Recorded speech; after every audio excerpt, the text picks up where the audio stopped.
Bonjour à tous, j'espère que vous allez bien. Bienvenue dans cette nouvelle vidéo, une nouvelle vidéo dédiée au Bitcoin et aux crypto-monnaies. Vous étiez très nombreux à me demander comment on fait pour acheter de la crypto-monnaie, comment on fait pour acheter des Bitcoins, comment on fait pour stocker, pour échanger, etc. Donc je vous propose une série de petites vidéos assez courtes dans le but de vous accompagner là-dedans et de vous éviter de tomber dans les pièges qui vont évidemment refaire surface avec le Bitcoin qui a 20 000 dollars et un engouement qui est de plus en plus fort. Donc voilà, j'espère que cette vidéo vous plaira. On va voir. Première étape, comment acheter du Bitcoin, comment l'échanger contre une autre crypto-monnaie. On verra ensuite comment le stocker de façon sécurisée, comment stocker vos accès à vos différents exchanges, vos différents wallets, vos différents comptes, etc., etc. Donc on va essayer de faire vraiment quelque chose de bien. Je rappelle deux choses dans la protection des risques.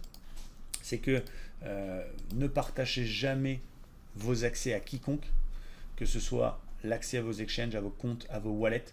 Quand vous avez un wallet, donc un portefeuille sur lequel est stocké de la crypto-monnaie, vous avez deux clés, une clé publique et une clé privée.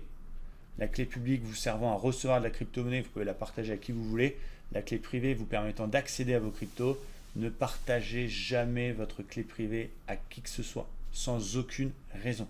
Ni les mots qui vous permettent, on verra ça dans une prochaine vidéo, quand vous créez un wallet, que ce soit avec Ledger, que ce soit une clé privée lambda générée, que ce soit sur blockchain.com, en hot wallet ou autre, eh bien vous avez des mots de récupération qui vous permettent de, en cas de perte d'accès, de récupérer vos crypto-monnaies. Ne les partagez jamais, c'est comme si vous donniez les clés de chez vous ou carrément accès à votre compte bancaire. Donc ça c'est très important à comprendre. D'un wallet égale deux clés, un peu comme un IBAN, clé publique, il n'y a pas de problème, c'est ce que vous donnez pour recevoir. Clé privée, c'est ce qui vous permet d'accéder et de faire ce que vous voulez avec vos cryptos. Donc ne les partagez jamais, je reviens juste là-dessus. Donc voilà, il y a beaucoup de sites quand vous tapez sur Google acheter du Bitcoin.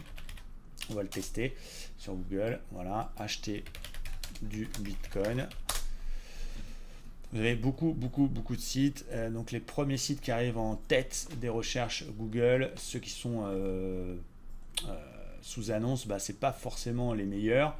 On voit Libertex qui aujourd'hui est un broker CFD, donc c'est pareil, les crypto-monnaies en CFD, vous n'êtes pas propriétaire de vos crypto-monnaies, c'est important, vous ne faites pas ce que vous voulez, c'est le broker qui crée un contrat qui duplique le Bitcoin, mais bien souvent vous ne pouvez pas les exporter, vous ne pouvez pas les mettre sur un wallet, elles ne vous appartiennent pas. Donc les crypto-monnaies en CFD, fuyez, parce qu'en plus ça vous coûte une blinde et en frais de garde, et en spread, et quand on est tout excité, on a vu des vidéos, on a envie d'acheter du Bitcoin, on fait pas forcément attention à ça, et boum, on se retrouve à acheter du Bitcoin sur un site CFD tout foireux, et c'est pas de la vraie crypto-monnaie. Donc faites bien attention à ça. Vous avez des sites avec des frais très élevés, 5, 6, 7, 8% de frais. C'est pareil, c'est une boucherie. Donc faites attention aux frais parce que là, le Bitcoin est à 20 000. 5-6% de frais, c'est très commun sur les sites internet.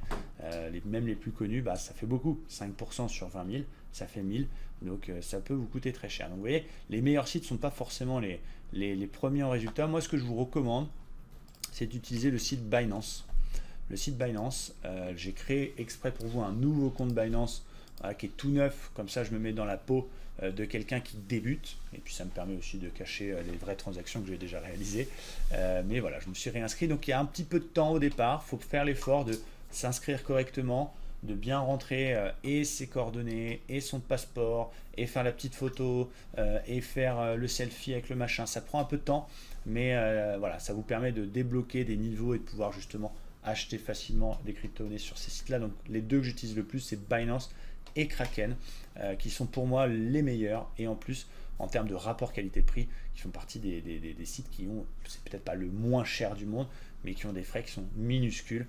Et voilà, mine de rien, c'est quand même très important, parce que c'est ce qui va grignoter votre éventuelle plus-value. Donc je me suis inscrit sur Binance, j'ai rempli j'ai fait tout le processus KYC, AML.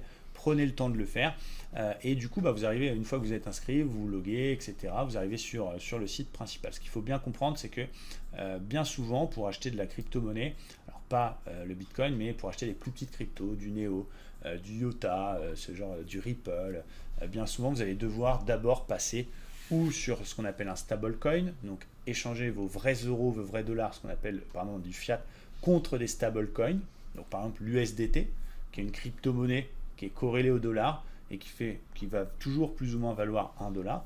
Et donc c'est avec ces stablecoins que vous allez acheter du Ripple, par exemple. Ou vous allez d'abord acheter du Bitcoin avec votre fiat et ensuite avec ce Bitcoin-là, l'échanger contre d'autres crypto-monnaies. Donc il y a 3 ou 4 cryptos que vous allez pouvoir acheter directement en fiat et ensuite pouvoir échanger cette crypto-là contre une autre. Donc c'est pour ça qu'on appelle ça un exchange. Ça vous permet d'échanger les choses. On va acheter de la crypto-monnaie. Il y a plusieurs façons de l'acheter du Bitcoin sur Binance. Donc soit on le fait en carte bancaire, il y a un peu plus de frais, soit on le fait directement en virement. Donc c'est pour ça que cette vidéo va être en 2 étapes. Vous allez voir que sur la deuxième partie, j'aurai pas forcément le même pull. Et du coup, on va acheter directement avec un virement bancaire. Donc on va déposer 1000 euros. Continuer. Et donc c'est important, il faut bien que le compte sur lequel vous allez envoyer vos euros, donc 50 000, 10 000, je sais pas, ça c'est à vous de voir, soit le même nom que le compte Binance. C'est-à-dire que si vous avez ouvert votre nom, vous appelez Jean Durand ou John Doe, et que c'est votre femme qui fait le virement de 1000 balles, Catherine Martin, ça va pas marcher. Donc ça c'est déjà important, ça peut être qu'un détail, mais il faut s'en souvenir que le compte bancaire qui envoie l'argent soit le même que le compte bancaire sur Binance. On va noter ça, donc on note ces informations-là. Pardon, rien à voir avec le Bitcoin. On note ces infos, je vais faire mon petit transfert et je vous donne rendez-vous dès que l'argent est sur Binance. Normalement, ça devrait être demain, peut-être après-demain. Et donc, je vous donne rendez-vous dans la deuxième partie de cette vidéo. 3, 2, 1...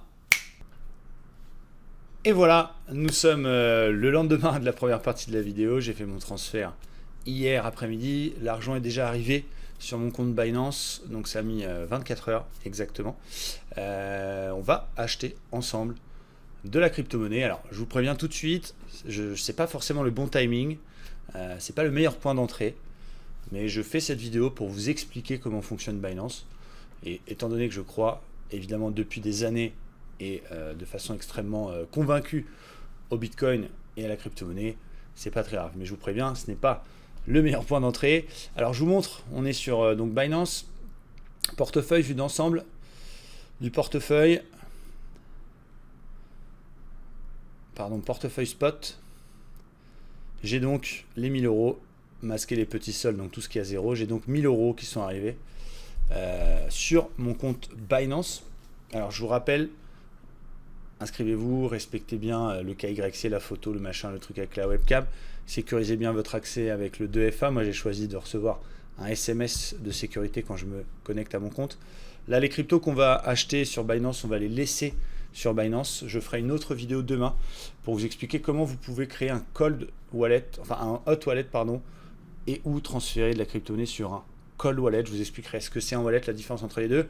Encore une fois, les vidéos crypto que je fais, c'est tuto crypto. Voilà, si vous êtes très connaisseur en crypto-monnaie, vous allez peut-être un peu vous embêter. Le but étant de vulgariser au maximum pour qu'un plus grand nombre d'entre vous puissent connaître les choses. Donc je m'excuse également s'il y a certaines choses qui ne sont pas extrêmement justes techniquement. Je ne veux pas expliquer quelque chose de compliqué avec des termes compliqués. J'essaie de faire du plus simple possible. Donc merci de le prendre en compte et de garder ça en tête. Alors, on va acheter de la crypto-monnaie, faites attention parce qu'il faut bien ici payer avec. Par défaut de souvenir, c'est des dollars. Donc, vous n'allez pas bien comprendre. Si c'est des dollars par défaut, que vous avez déposé des euros, vous n'allez pas avoir l'option pour pouvoir acheter de la crypto-monnaie, ce qu'on appelle en spot directement. Donc, il faut bien choisir euros si vous avez déposé des euros. Et donc, vous voyez, acheter des cryptos avec solde en cash. Donc là, il y a 1000 euros sur mon compte. Solde en cash, c'est parti. Et donc on va choisir ce qu'on veut acheter ici. Donc on a plusieurs choix, du Bitcoin, de l'Ethereum, du Ripple, du BCH, du Cardano, etc., du Doge, du DAI. Donc le DAI que j'aime bien. Je vous en reparlerai du DAI parce que je vous ferai aussi une vidéo sur Celsius que j'utilise qui permet de gagner des intérêts en stockant ces crypto-monnaies sur cette application Celsius. Notamment le DAI qui est un stablecoin et qui vous rémunère jusqu'à 10% par an en vous payant chaque semaine.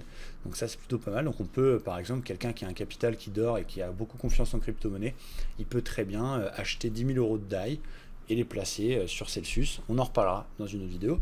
Le BNB qui est évidemment la crypto Binance, le Zcash, etc. Donc on va rester sur du classique, on va acheter du Bitcoin. On a 1000 euros en cash.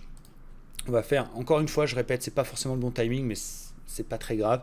C'est vraiment pour vous montrer. Donc je suis prêt à prendre 1000 euros de crypto-monnaie juste pour vous faire une vidéo sur YouTube. On va acheter pour 100 euros de Bitcoin. Donc on a juste à taper 100 euros. Acheter du Bitcoin. Confirmer la commande, blablabla, payer en cash. Donc il nous met le prix du Bitcoin. Les frais, 10 centimes pour 100 euros. Donc c'est quand même très bas et c'est pour ça que je vous parle de Binance. Encore une fois, je l'expliquais peut-être dans la première partie, je me souviens plus de tout de ce que j'ai dit, mais vu que le Bitcoin revient sur des niveaux stratosphériques et intéressants, bah vous allez avoir de plus en plus de gens qui vont vouloir acheter de la crypto-monnaie. Vous allez avoir, et vous avez déjà de plus en plus de sites qui arrivent comme ça avec des frais exorbitants, des frais de garde, qui vous disent même pas que c'est pas de la vraie crypto, que c'est du CFD, qui vous proposent des effets de levier de port. Et du coup, bah, les gens, ils arrivent, c'est déjà compliqué. C'est vrai que tout ce qui est Binance, Kraken, quand on ne connaît pas les vrais exchanges classiques et sérieux, peuvent être un peu compliqués. C'est pour ça donc que je vous accompagne dans cette vidéo. Et du coup, les gens vont avoir une solution de facilité à choisir quelque chose où il faut juste mettre sa CB et faire un clic. Mais forcément, bah, tu regardes, les frais sont exorbitants. Donc, des fois, ça vaut le coup, financièrement parlant, et c'est même moralement plus intéressant de prendre le temps, de s'inscrire correctement, d'aller sur les bons sites pour au final payer peu de frais. Vous voyez, 1 centime de frais, c'est quand même très très bas, 10 centimes pardon, par rapport à 100 euros. C'est vraiment bas. Je vais actualiser mon achat. On confirme. Et vous allez voir, traitement. Donc on doit patienter un petit peu. Voilà, on va aller vérifier sur notre portefeuille directement sur Binance. Nous nous retrouvons avec 0,00618800 Bitcoin, donc l'équivalent de 100 euros. Donc évidemment, si le Bitcoin monte, mon solde en Bitcoin ne va pas bouger, mais ma valeur Bitcoin euro va bouger. Et si le Bitcoin baisse, je serai toujours à 0,0061,8 Bitcoin, ça vous l'avez bien compris. Je peux faire plusieurs choses. Je peux retirer mes Bitcoins si je le veux. Donc par exemple, je vous expliquerai dans la vidéo de demain comment ouvrir un wallet online de façon à ne pas laisser vos cryptos stockés sur le site Binance. Et donc vous verrez demain, on mettra la clé publique de mon wallet que j'aurai créé avec vous en vidéo. Si on veut acheter une autre crypto-monnaie, parfois on doit d'abord passer, je vous l'ai dit, par du Bitcoin pour acheter d'autres petites crypto-monnaies. Donc de cette façon-là, on va utiliser la fonction trade. Donc il y a plusieurs façons. Il y a l'avancée pour ceux qui ont déjà un très bon niveau, on va regarder. Donc c'est pour ceux qui ont des niveaux intéressants. Et par exemple, si on veut, au pif, vous êtes intéressé, vous avez lu, ça vous plaît, le ARDR par exemple, eh bien on va trader ARDR contre notre BTC. Et donc dans l'ordre qu'on a, soit on va passer un ordre limite, donc comme un ordre boursier classique en disant je veux acheter tant de ARDR, donc par exemple l'ARDR on va dire 100, voilà. Et du coup on va noter le prix maximum auquel on veut bien acheter cette crypto là. Et donc on va cliquer, on va passer un ordre limite. Soit on achète au marché, et donc ça va acheter, ça va envoyer votre ordre directement dans le carnet, et il va être exécuté plus vite que l'ordre limite. Dans les mouvements de volatilité, il est conseillé de travailler avec des ordres limites pour éviter de se retrouver avec un prix très différent du prix souhaité. Donc ça c'est pour les gens qui connaissent déjà un petit peu. Sinon vous avez la fonction la plus basique. Vous allez convertir vos BTC vers par exemple du Ripple. Donc on va dire je veux convertir 0,0, pardon, je sais pas ce qui se passe, 0, est-ce qu'il faut faire la virgule comme ça? Pourquoi? Ah oui, j'ai déconnecté 0. Hop. Pourquoi il veut pas de mon point? Ah, 0,00, par exemple, échanger la moitié de mes cryptos, mes bitcoins contre le Ripple. 0,06180, donc ça fait 30, on va arrondir, voilà, vers du Ripple, par exemple. Donc on va se retrouver avec 83 Ripple. Donc là, on fait la fonction exchange. C'est-à-dire qu'on a acheté du bitcoin avec des euros et ensuite on échange nos bitcoins contre une autre crypto-monnaie. Je confirme. Encore une fois, c'est de l'argent réel, mais on le fait, pas de souci. On attend le petit temps de traitement. Et hop, ça y est, nous avons 83 Ripple. On va afficher notre portefeuille. Voilà. On va encore une fois cliquer pour cacher les petits soldes. Et donc, vous voyez que dans notre portefeuille, on a toujours 900 € de tout à l'heure parce qu'on a 1000 de départ moins les 100 € d'achat de Bitcoin. Et donc ensuite, on se retrouve avec 0,0031 Bitcoin, donc à peu près 50 € et 83 Ripple. Là aussi, on peut les retirer et les envoyer vers un wallet. Attention, j'en parlerai sur la vidéo du wallet, bien sûr. Mais si vous envoyez vos Ripple sur la même clé publique que tout à l'heure, vos Bitcoins, ça ne marchera pas. Chaque crypto-monnaie a son propre code, pour faire simple, et donc a sa propre clé publique et clé privée, bien évidemment. Ok. Donc ça, c'est important à retenir. Je vous montre une autre fonction que je n'ai pas encore testée, mais on le fait en direct, comme ça, je suis dans la peau de l'utilisateur lambda. C'est les futurs. C'est intéressant. Alors, c'est dangereux. Qui dit futur dit effet de levier. Mais du coup, on va profiter de ce que Binance nous offre. Ce qu'on appelle l'effet de levier, ça veut dire quoi? Je prends rapidement mon petit tableau pour vous expliquer. Là, tout à l'heure, on a acheté spot. On a 1 égale 1. C'est comme les actions sur un PEA. Pour acheter 100 € de Bitcoin, j'ai dû payer 100 €. Ça, je pense que là, vous avez compris.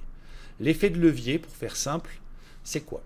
Si vous choisissez un effet de levier de 10, pour que vous compreniez bien, et que vous voulez acheter un Bitcoin qui est à 20 000 $, en choisissant l'effet de levier de 10, Binance va vous marger 10 fois moins, donc 2000 $. C'est-à-dire qu'il vous suffit de 2000 $ pour acheter 20 000 $. Vous profitez d'un effet de levier de 10. Si vous utilisez un effet de levier de 100, eh bien, Binance vous margera que 200 $.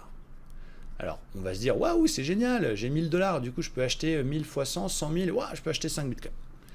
Attention, parce qu'à partir du moment où vous perdez, parce que votre position en cours peut devenir négative, à partir du moment où vous perdez votre marge,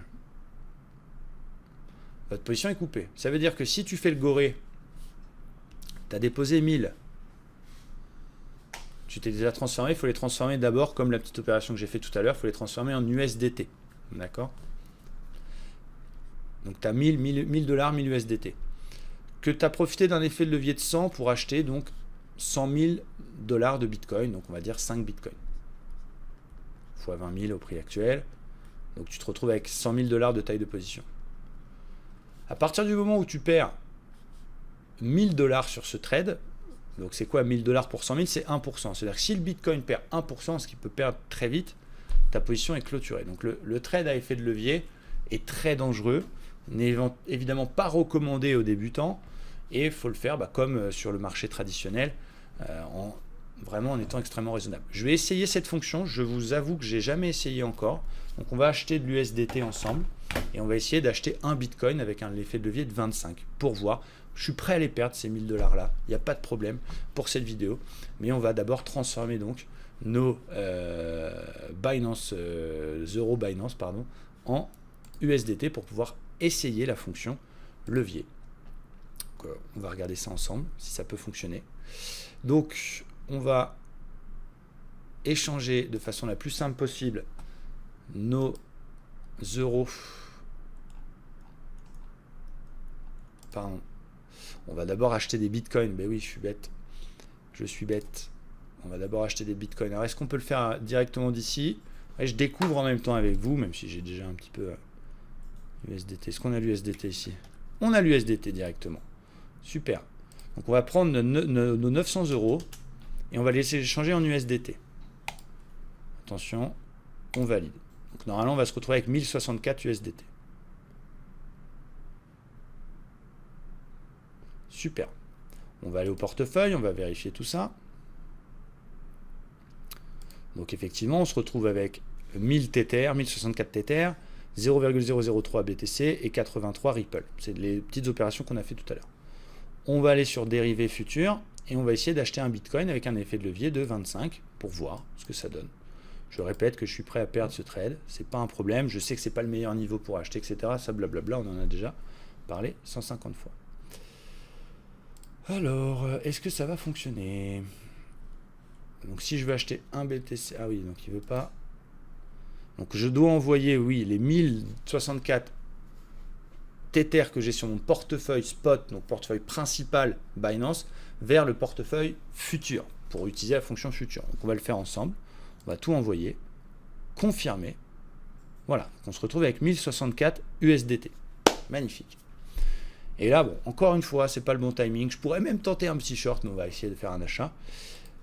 Si je veux acheter un Bitcoin, levier 25, on est d'accord. Le coût, ça va être 782 USDT. C'est-à-dire que Binance va en quelque sorte me prêter la différence. Oui et non, parce qu'il se protège à partir du moment où je perds ma marge, la position est clôturée. Mais du coup, ça ne m'engage que sur 773 $. Donc bien évidemment, celui qui a un petit capital, il ne va pas faire le goré en termes de levier, parce que je peux monter à 125 en levier.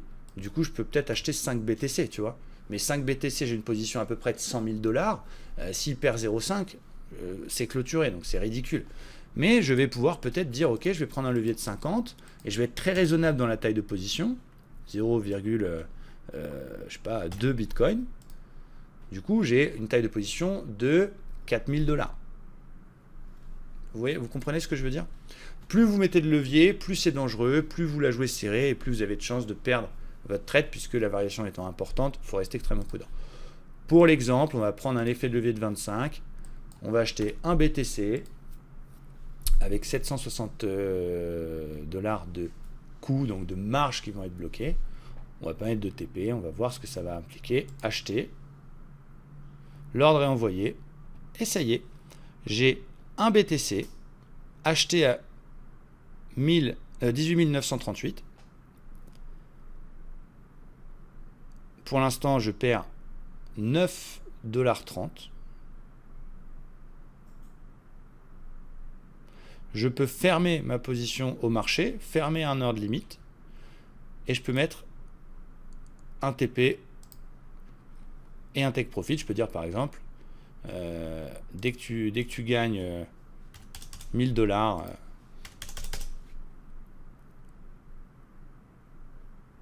pardon, c'est le prix directement, ok. Donc dès que tu vas à 25 000 $, tu coupes ma position, et par contre, s'il descend à, au lieu d'attendre que la marge soit clôturée, s'il descend à 18 900, donc je perdrai 38 $, tu coupes ma position.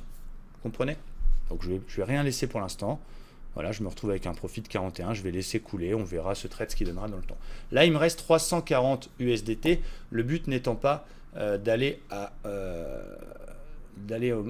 au maximum de sa marge, puisque sinon, encore une fois, on la joue extrêmement serrée.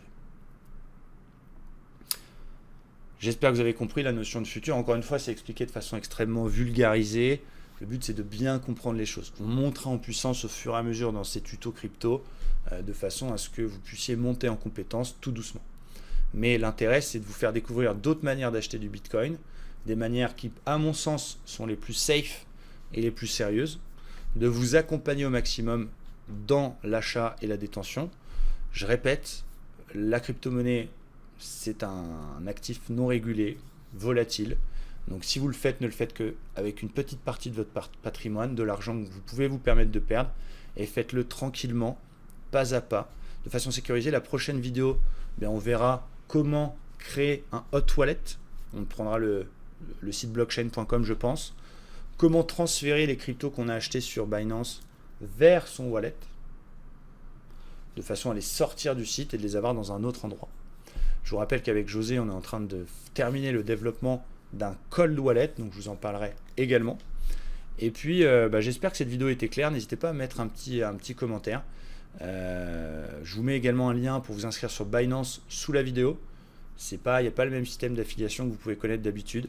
Je crois qu'on a 30% des frais générés par les gens qui cliquent sur notre lien.